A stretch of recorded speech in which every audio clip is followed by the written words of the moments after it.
I love this verse here, Jude. He says, and if some have compassion, making a difference. This past Sunday night, Pastor preached a message out of Ecclesiastes 11, verse number 8. And his message was about going through dark times. And how that all of us are going to have days of darkness.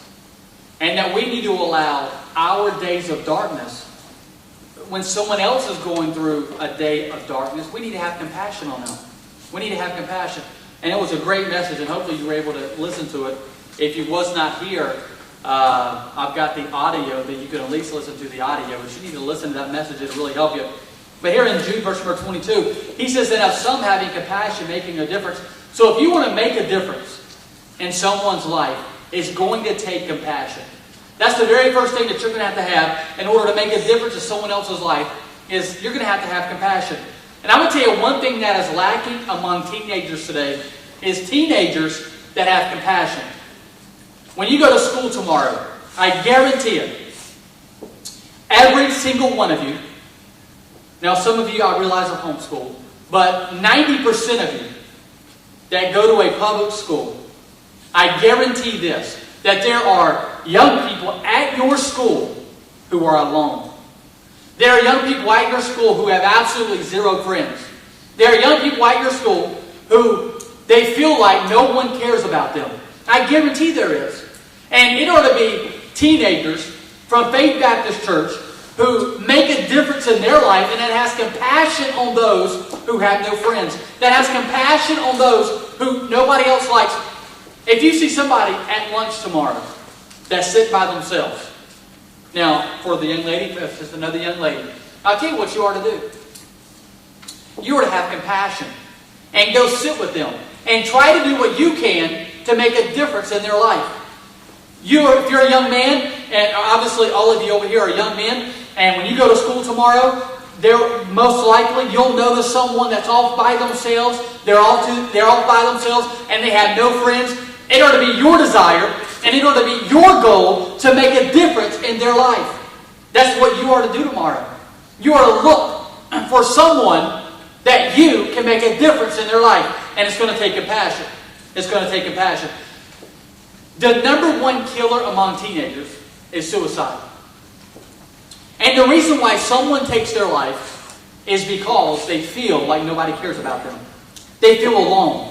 They feel helpless in today's world. They feel like nobody there loves them. There will be thousands of teenagers that will take their life over this next school year. All over our country. And the reason why is because they feel hopeless and they feel like no one cares about them. But there ought to be a teenager at West Wortham, or there ought to be a teenager at West Harrison, or there ought to be a teenager at Gulfport High School. There ought to be some teenagers at Gulfport 7th and 8th grade. There ought to be some teenagers at Harrison Central High School. There ought to be some teenagers at Long Beach High and Biloxi High, or wherever it is that you go to school. There ought to be some teenagers there from this youth group that has compassion and that looks around and that sees someone sitting all by themselves. They see a young man by themselves and that's alone. And you have compassion on them. We're missing that in today's world. We are missing today teenagers that have compassion. At your school tomorrow, whether it's a public school, a Christian school, it doesn't matter. There will be teenagers there who will feel on the inside that no one here cares about me. There might be a teenager in here that feels like no one cares about them. There ought to be somebody in this room that notices that notices that young man or that young lady that feels that way, and you become their friend, and you have compassion, and you make a difference. That's what we need. What we need in our country, what we need in our schools, are teenagers and young people who want to make a difference. Who want to make a difference. There is a 7th grader at school tomorrow that needs someone from here to make a difference in their life. There's an 8th grade girl at school tomorrow somewhere at one of your schools or in your neighborhood that needs someone to make a difference in their life.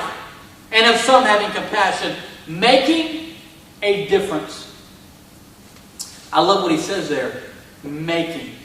I wasn't very good in English when I was in school. I struggled in English. Math, did excellent. But English, I struggled. But I know when you add that ing to that making, it's a continual making. Continue. It's a continual making. You won't just make a difference tomorrow, but you'll make a difference on Friday. You won't just make a difference on Friday, but you'll make a difference on Saturday. It's a continual.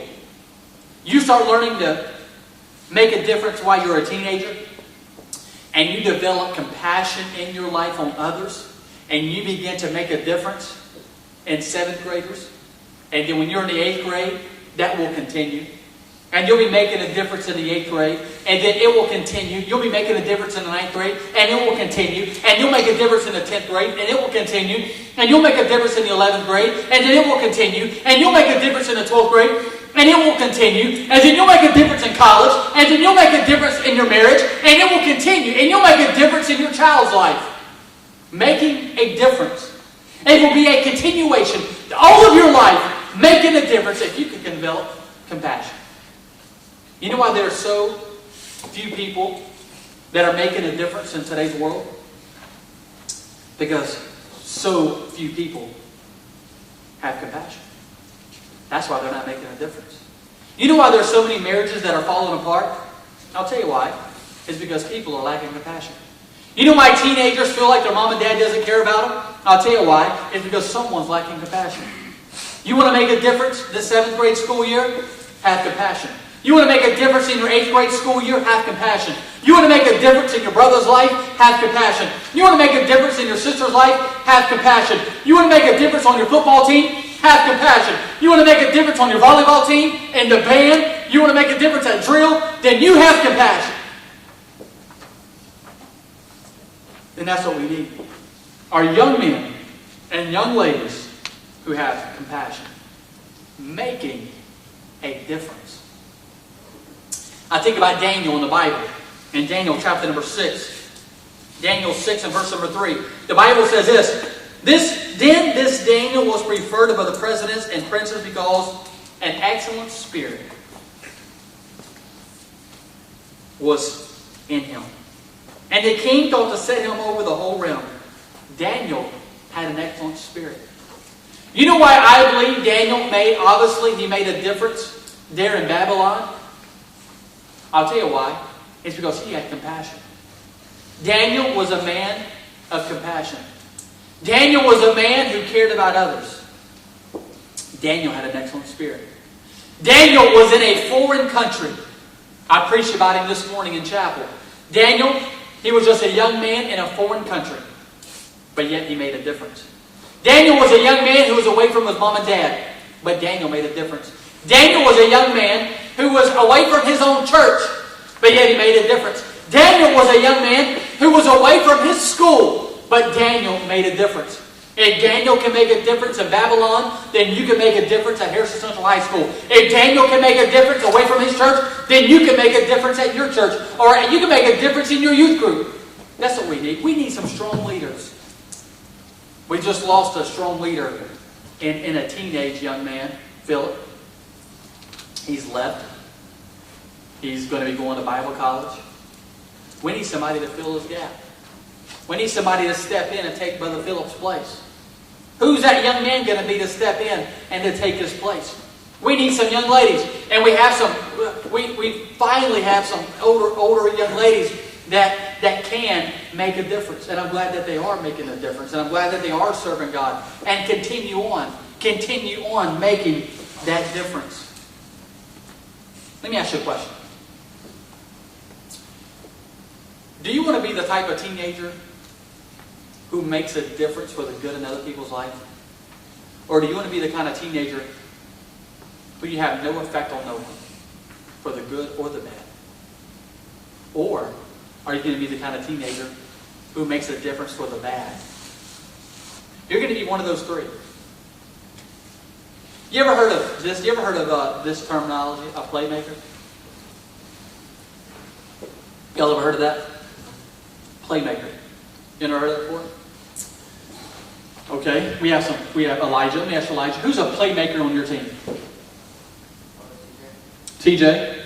All right, TJ's your quarterback. He's a playmaker. I'm looking forward to watching him play next Friday night. I'm looking forward to watching Elijah play.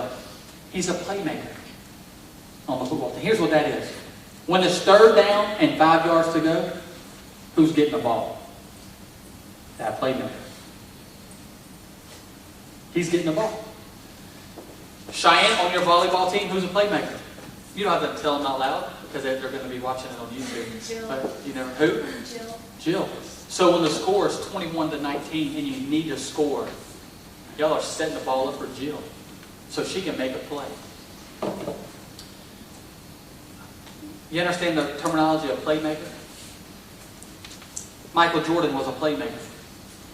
Scottie Pippen was a playmaker. Stephon Curry is a playmaker. Kevin Durant is a playmaker. LeBron James is overrated. My point is this. There are playmakers. Playmakers.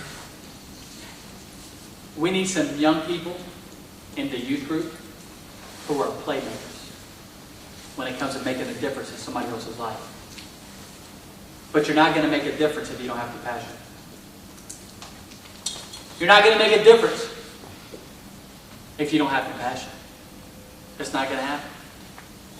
You see, we get so worried and so tied up as teenagers into our own life. Like life is all about us. You'll never be a Joseph. Joseph was a playmaker.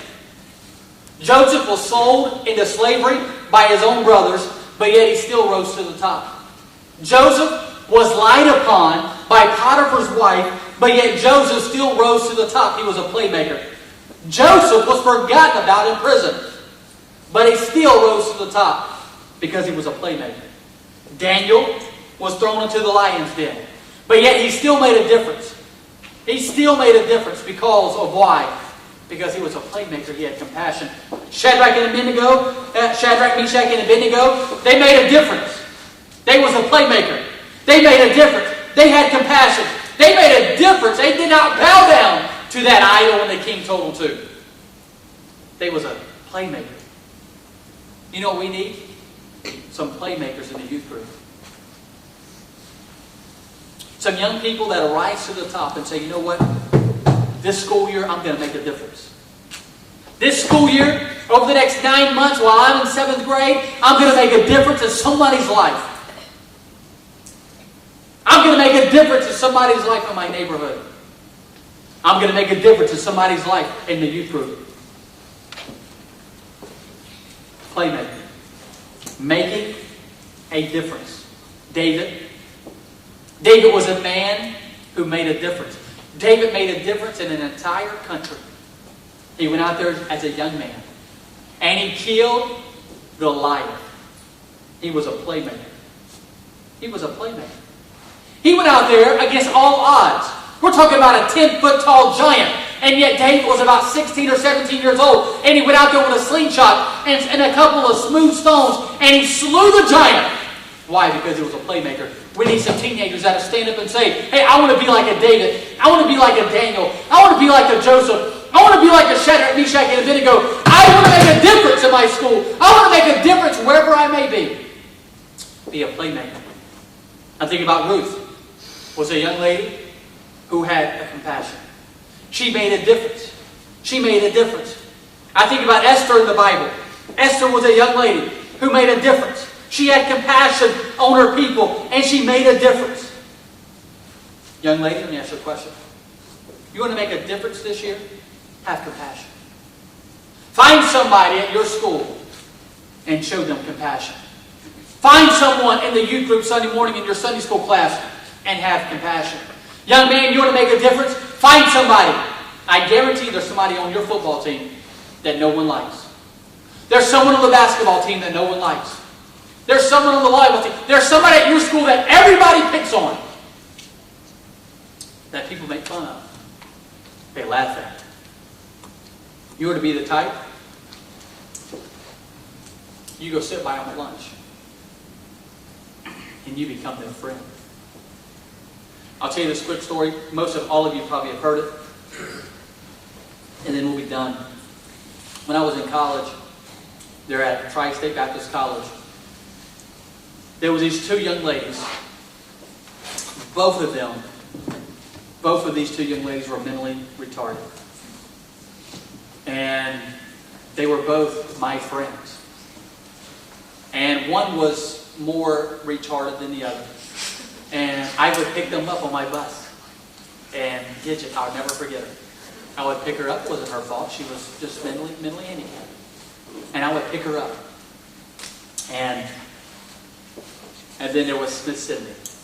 And Sydney rode in with Miss Carlisle, and she would bring her to church, and she would bring her home. And I remember it was coming up to our Valentine banquet at our school, at the college. And I had known, because I had talked to Gidget, she would be on the bus, Valentine banquet's coming up in 3 months. Man, I've never been to a Valentine banquet. I would love to go to a Valentine banquet. And Sydney was very shy, but she was mentally challenged. And she would come to church with Miss Carlisle, and she would sit there by herself, and I would always walk over and talk to her and find out how she was doing.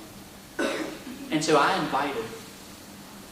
I guess I could have had a date for the Valentine banquet, but instead of getting a date for the Valentine banquet, what I did was I invited Gidget and Sydney to go with me to the Valentine banquet. I'll never forget bringing those two girls to their first and probably only Valentine banquet that they will ever go to. No boy will probably ever ask them to go to a Valentine banquet for the rest of their life. No one had ever asked them up to that point. But it was two mentally handicapped, retarded girls. I will tell you this, and Jackie will watch this video. I had more fun with them at that Valentine banquet than I have at any Valentine banquet since. We had an absolute blast. We had the best of time. We sat there and made fun of everybody. You would have thought everybody else was mentally challenged. and it wasn't. But we had absolutely the best time. When it was over, when the banquet was over, we went to the Peabody place and went up on the top floor and was overlooking the city and eating ice cream and just having a great time.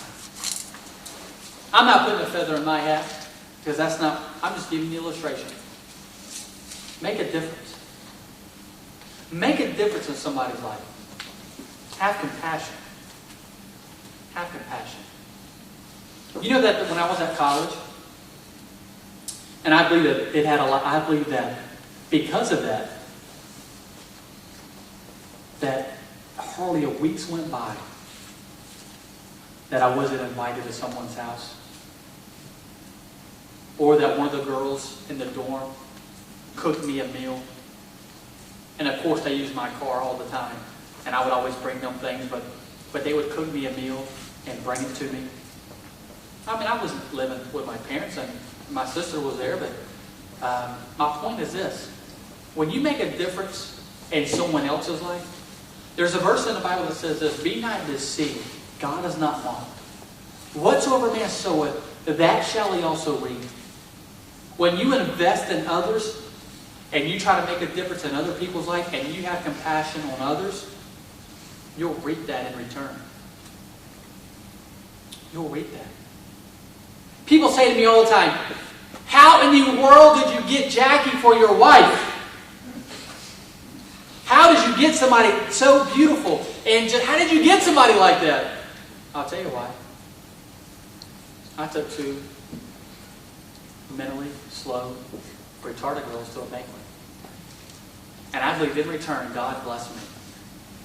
And He gave me someone like Jackie. Now you can think of whatever you want. You can think whatever you want, but I believe the Bible is true. And the Bible says that whatsoever man soweth, that shall he also reap. You want someone to have compassion on you? Well, then you find someone and you have compassion on them. You see, but so many teenagers today, we are so worried about being the most popular. Who gives a flip about being the most popular in your school? Who cares? None of that's going to matter in 5 years anyway. Who's the most popular on the football team? I'll tell you, you just get out there and you bust your tail and you work as hard as you can work and you don't worry about who the most popular is. You don't worry about who the most popular in your school is. You just worry about this. Who's the least popular? I want to have compassion on them. That's who I want to be their friend. I want to help them. I want to make a difference in their life. you focus on. And you let the Lord take care of everything else. And some, having compassion, making a difference. Let me ask you a question. You want to make a difference this year? And we're going to talk about in the next weeks on how and things that you can do to make a difference and to continue making a difference. But the first thing, the very first thing, is compassion. So tonight I want to end with a challenge. I want to challenge every one of you. If you go to a public school or a Christian school, you find someone at your school to have compassion on. And I want to hear about it. I want you to tell me about it Sunday. If you're homeschooled, you can have compassion on one of your brothers or sisters. You can have compassion on someone in your neighborhood. But you find someone to have compassion on. And I want to hear about it. You can tell it to me. You can tell me about it Sunday, or you can tell it to me next Wednesday night. But I want you to find someone to have compassion on. All of us can find someone. I think about the gentleman who, when Brother Jeremy McGill and I was out soul winning, that we knocked on the door, nobody answered, we went to the next door, and Jerry was in the back, and he hollered for us to come back there. We went back there. Brother Jeremy and I, we had compassion on him. And because of that, he got saved. And because of that, he's in heaven right now. He doesn't have to go to hell, but he's in heaven. Why? Because two men, Brother Jeremy and myself, we had compassion. And we made a difference. You see, young people, you don't have to be 40 to make a difference. You can make a difference right now as a 12-year-old, as an 18-year-old, as a 17-year-old. You can make a difference. And so I'm challenging you to make a difference. You find somebody between now and next Wednesday night to make a difference in their life. And then I want you to tell me about it. Every head bowed, every eye closed, no one looking around, no one looking around.